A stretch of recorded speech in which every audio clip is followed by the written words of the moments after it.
Hey, good morning. Apex Comics here. This is like a take two from a previous video I was making, and I accidentally doxed myself. That's not a good idea. So make sure you disguise, well, cover up places where you live and stuff. There's some maniacs out there who want to do some weird harm to people, unfortunately. But that's the times we live in. So I received this Ghost Rider comic from Infinity Comics out of Clemens, North Carolina. Thank you, Infinity Comics. Well, of course, I purchased this at a auction. Really good price. It's a good, decent copy of fine condition, it seems like. Yeah. Color's still intact. Ghost Rider number 8. It's one of the early 1970s Ghost Riders. Great book. You have Tony Isabella writing, Jim Mooney on art, John Costanza letters, Phil Roche colors, Roy Thomas editor. There you have it. Jim Mooney has been a penciler ever since I think the late 40s or 50s. And he's no longer with us, unfortunately, but he's the go-to guy that Marvel asks to fill in an issue or finish up a certain comics issues that some artists are run behind on. But him and Don Heck and John Buscema, etc., those guys are, they're well talented jobbers who get the job done, get things rolling. And Jim Mooney's was one of those guys. Yeah, man, some really great stuff. Wow. You don't see work like this at Marvel anymore, unfortunately. Oh, Marvel Hero Stick-Ons, remember that? If you're living back in those days, you buy stickers. Oh, by the way, please like, subscribe to this channel, ring bell for notifications, and comments below. Well appreciated. Yeah, if you would, if anybody remembers these stickers, please comment below or comment on anything that comes to mind. Look at this. It's really great work. These guys really get it in quickly. We have a comic book team, though. Being Apex Comics or Apex Graphics, I'm just one man that does it all, and it takes time to do. Look at this, a Marvel Value stamp. Craven the Hunter. It's drawn by Steve Ditko. That's rare. If you see a stamp that's still in there, I've been guilty of cutting some of my books as well as other people have. We were young and stupid back then. We didn't realize the value of these comics are now today compared to what they were in the 70s. Wow, look at that. Inferno the Fearmonger. Yes. That's a little bit of a Ditko-esque type style. Somewhat, yeah. Ditko has influenced a lot of people as well as Kirby, but yeah, in this one, when it comes to horror, Ditko can really produce. And some of the weirdness, too, that goes with it. I mean, look at Doctor Strange, for instance. I mean, Ditko, come on. You can't beat it. You can't beat it. All right, Ruben Garcia from Lansing, Michigan, A&A Comic Book Store. I wonder if it's a real comic book store or just somewhere in a suite. He just buys a lot of comics and stores them. I don't know. Maybe it is a store. Ruben, if you happen to be watching, I may have to contact that guy. Say, hey man, watch my channel. I'm unboxing your stuff. Maybe you'll like it. This is oh, what did I get? Tape. Duct tape on top of that. I don't want to damage anything. Frig. Oh, what did I get today? What did I get today? I'm behind my unboxing. Oh, of course, Iron Man. I used to say it when I was a kid. It's Iron Man. That's Iron Man.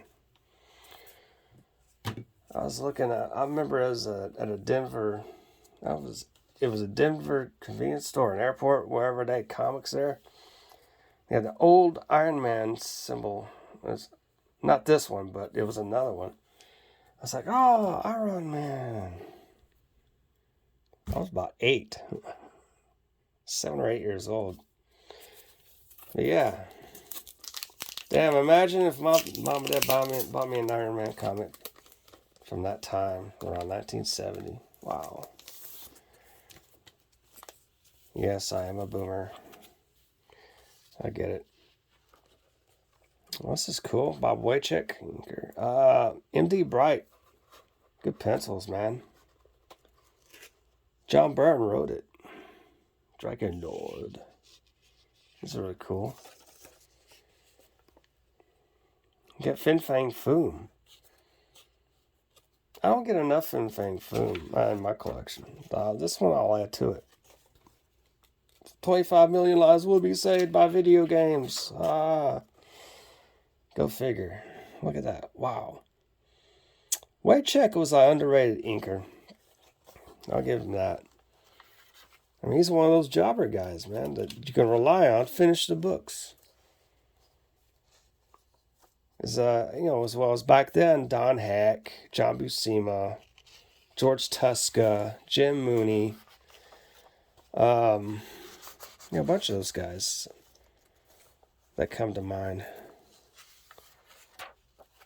And please like, subscribe, ring bell for notifications. Comments below, well appreciated, of course. Wow, look at that. Wow, explosion. That's a comic book. Yeah, I don't see anybody sitting around a cafe with coffee complaining about their problems in this issue. I don't think so. Far from it. Let's go and open another box. Shall we say another box? From another, well, I have this one. Ruben Garcia. That's partially open. This was the package that was going to dox me. Don't let that happen again. Yes, Apex After Dark every weekend. 12 midnight Central Standard Time. Saturday night / Sunday morning. As of this video, we'll have, hopefully if he shows up, Stephen J. Hilt from Sketchbooks Journals and a surprise auction. Look at this. I've seen this book. What year was it? 25 cents. This is around 1975, I believe. I saw this at the L&H drugstore. Didn't buy it, but somehow I lucked out on an auction and I won it.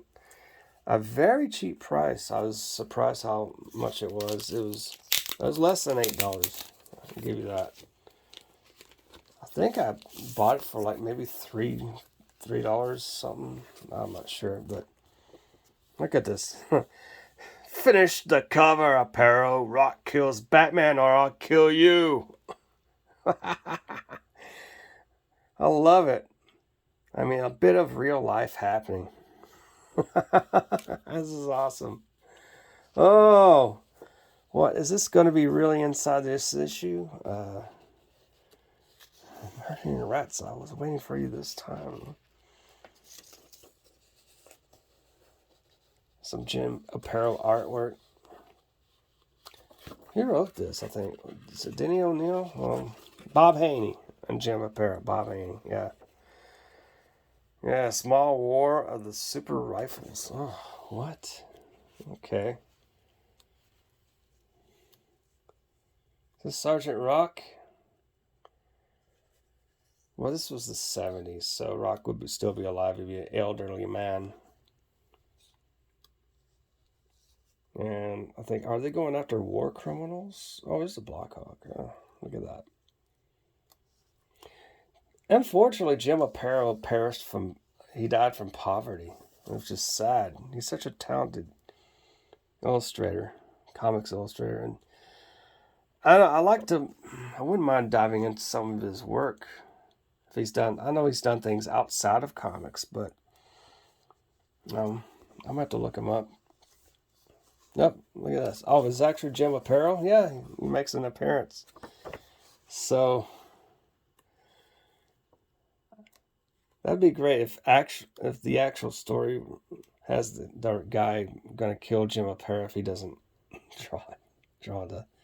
Oh yeah, it actually coincides with the cover. Very rare in those days for that to happen.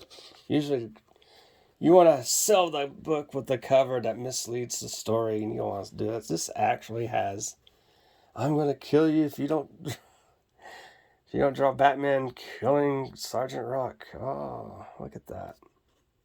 That's awesome. I don't want to give away the whole thing, but man,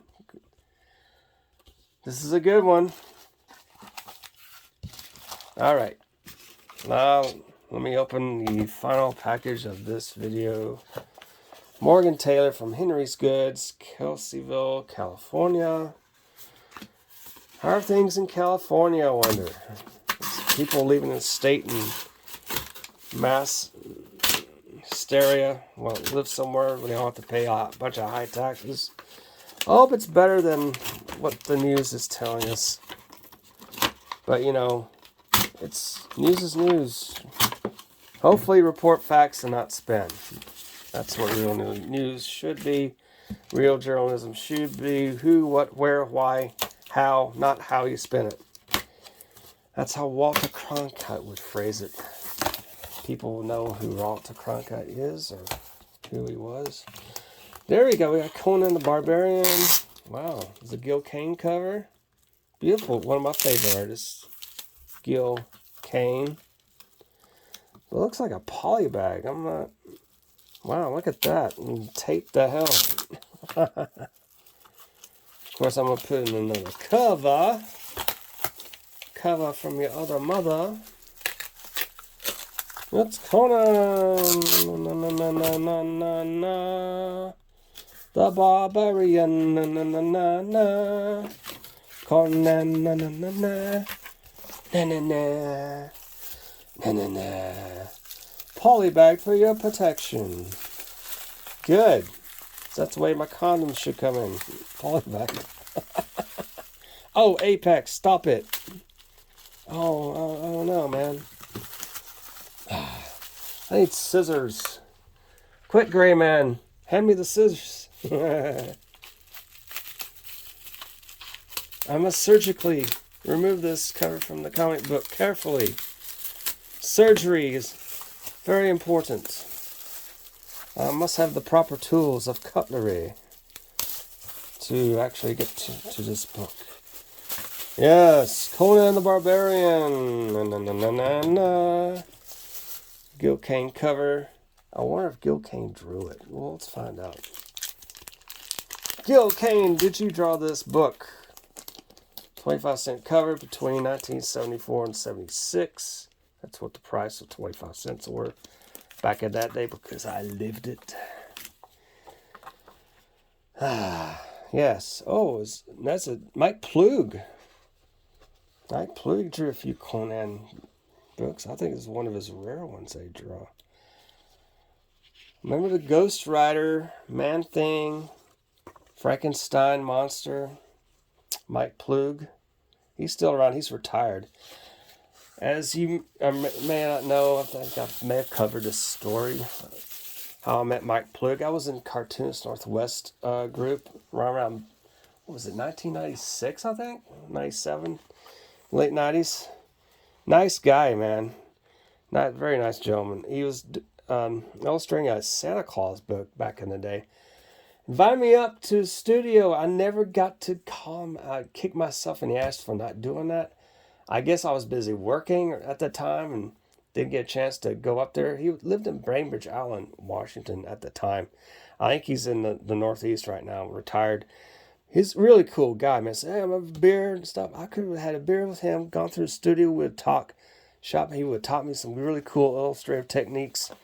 Damn, I'm kicking myself in the ass for that. And Mike Plug, if you happen to buy this channel, God love you, man. I respect your work. You're a great guy. And, you know, hope you live to, like, you know, past 100.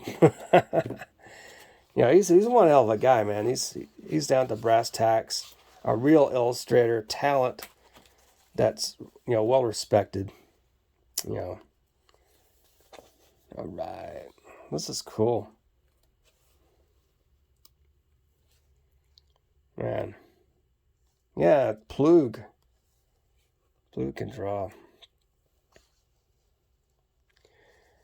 I think his Santa Claus book may still be in circulation, if I'm not mistaken. Try Amazon.com, look under Mike Plug, The Story of Santa Claus. I think that's the name of the title. Give him a support, because he's retired, and I don't know what his pension is, and he may be one of those, he may be, making some good money, maybe not. A lot of these creators who no longer work anymore are not always going to be rich, because it's hard to actually make money in comics, believe it or not. It's one of the last bastion of art that people would actually do or go to. The fine art, the modern art, I don't know why it's making a ton of money, but it is. I need to make some modern art projects. Maybe I can get a few thousand here and there. It'll be something that people could contemplate and really enjoy, to pay thousands of dollars for original modern art piece, which I'm willing to do, man. Why not? You can't doubt that. And it just takes so many hours and days to come up with it. I mean, draw 23 pages. 30-page books, which will have ads. But man, that's why you gotta have a comic book art team. You have a team and get things done faster than just one person. That's plenty obvious, but I'm one of those rare people that does it all. But there you go, folks. Here are the collection for this video. Yes, beautiful pieces of modern, Bronze Age comics, Copper Age. Well, this would be Copper, right? This came out in 1981. It's before the Modern Age, so this would be Copper Age right here. Copper, Bronze Age, Bronze Age, Bronze Age. There you have it. Soak it in. The collection.